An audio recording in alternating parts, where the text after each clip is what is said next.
বন্ধুরা, আজকের এমন একজনের ইন্টারভিউ নিতে এসেছি যে চির সিঙ্গেল, অন্যের প্রেম দেখে কাটি করার চেষ্টা করে, যার গার্লফ্রেন্ডের মেয়ে এখন প্রেম করছে সেটা দেখে দুঃখ পায়। তাহলে পরিচয় করিয়ে দিই তার সাথে। আমাদের ভাষণ বাঙালি। দাদা নমস্কার, ভালো আছেন? হ্যাঁ নমস্কার। আমি ধন্য হয়ে গেলাম, কেউ আমার মতো সিঙ্গেলকে লক্ষ্য করে ইন্টারভিউ নিতে এসেছে। হ্যাঁ, আপনি যে এই চির সিঙ্গেল আছেন, আপনার জীবনে কোনোদিন প্রেম আসেনি? হ্যাঁ, আমার জীবনে প্রেম এসেছিল।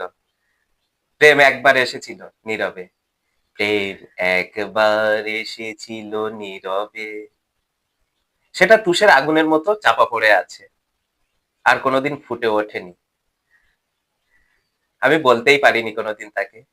প্রেম নীরবে এসেছিল, নীরবেই চলে গেছে।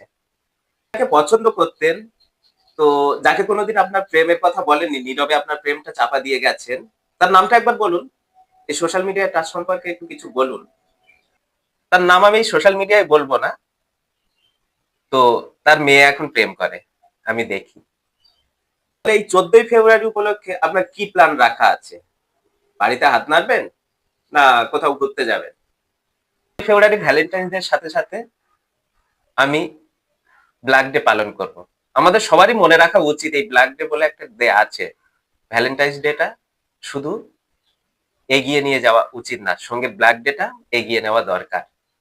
আমি ব্ল্যাক ডে পালন করব বাড়িতে মোমবাতি জ্বালিয়ে।